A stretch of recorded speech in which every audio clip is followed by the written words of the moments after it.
He pretended to sleep to test the black maid's son. Money lay on the table, waiting to tempt him.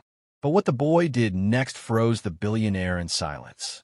He had tested the child's honesty, but it was his own heart that was tested that night.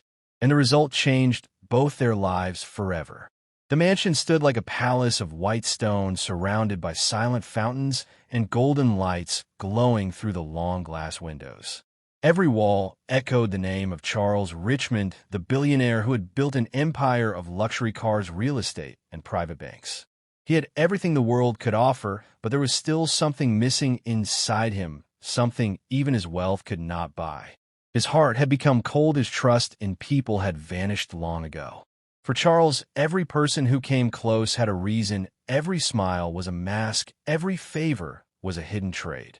He had learned this from betrayal after betrayal, until even kindness looked suspicious to him. So when his loyal maid Martha spoke proudly about her young son Elijah, it stirred something in his cynical mind. She said he was a good boy, polite and humble despite their poverty. Charles smiled, but not kindly. He thought to himself, I will see for myself what kind of boy she has raised. The next morning, Charles called Martha and said, Martha, bring your son here tomorrow. I want to see if he can do small chores around the mansion.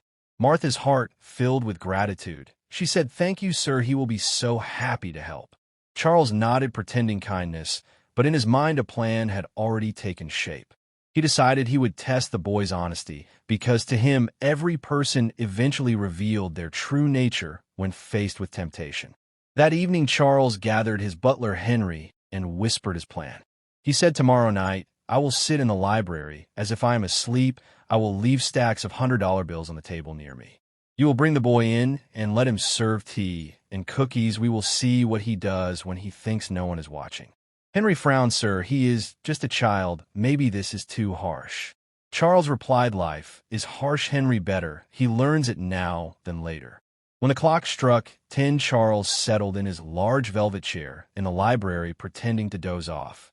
The air smelled faintly of cigar and old books. The soft glow of the lamp fell upon the open stacks of money spread carelessly before him. Then came the soft creak of the door. A young voice whispered, Mom said to bring your tea, sir.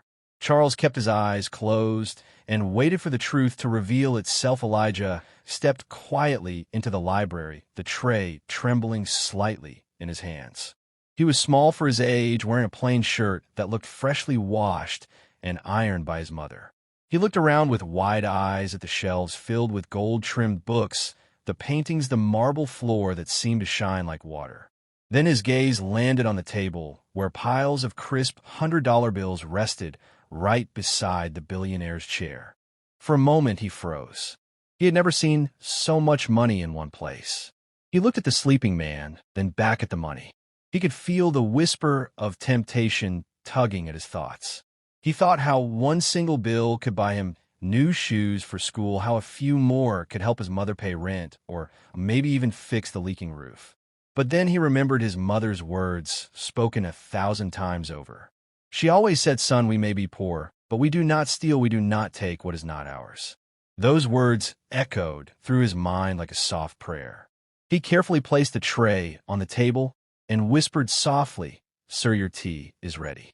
No answer came, only the steady breathing of the man, who seemed lost in sleep. Then Elijah noticed one of the bills had slid slightly toward the edge of the table. It was about to fall to the floor. He reached out, caught it before it dropped, then slowly placed it back in perfect order. His heart beat fast. He wanted to leave, but something inside him made him stop.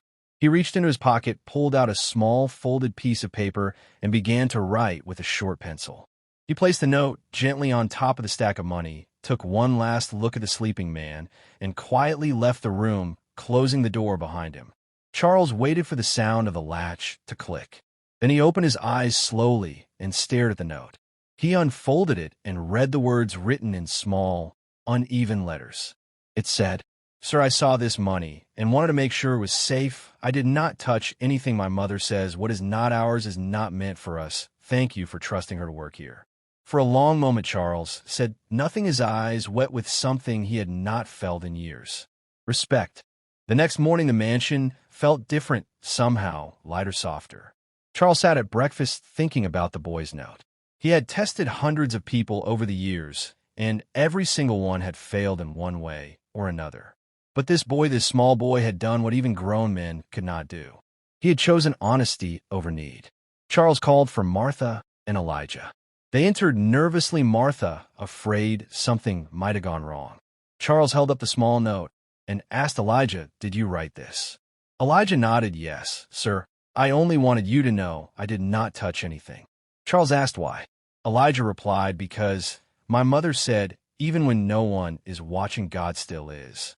Martha's eyes filled with tears. She tried to speak, but could not. Charles looked at her and then at the boy and said quietly, "You have raised a rare son, Martha." Then he stood, walked to his desk, and picked up an envelope. He handed it to Martha and said, "Take this. It is a scholarship for Elijah. He will attend the best private school in the city, all expenses paid."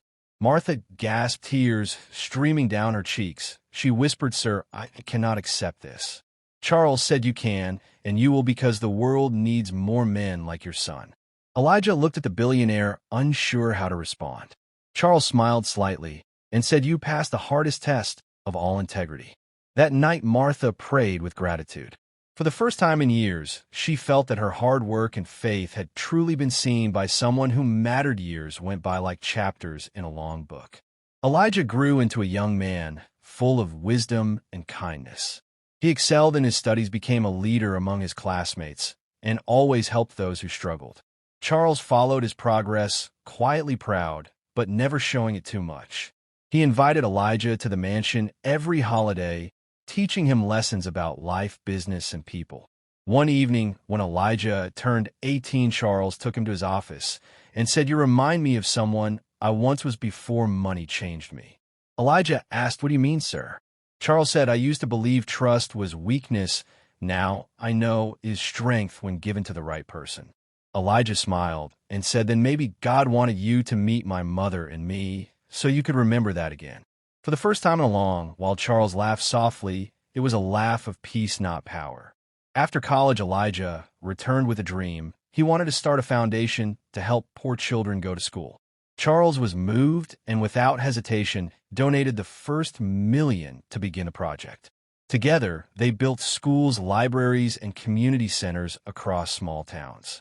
People called it the Richmond Hope Initiative. Years later, Charles grew weak, his health fading, though his heart had never been stronger. On his final day, he called Elijah and Martha to his bedside. He held Elijah's hand and whispered, "I pretended to sleep that night, but it was your honesty that woke me up." Elijah held back tears and said, "Sir, you gave me more than education. You gave me belief in goodness." Charles smiled and said, "Promise me one thing, never lose that." When the billionaire passed away, the world remembered him not for his wealth, but for the legacy he left behind. Elijah became the head of the foundation, expanding it across nations. Martha spent her remaining years in peace, proud of the man her son had become.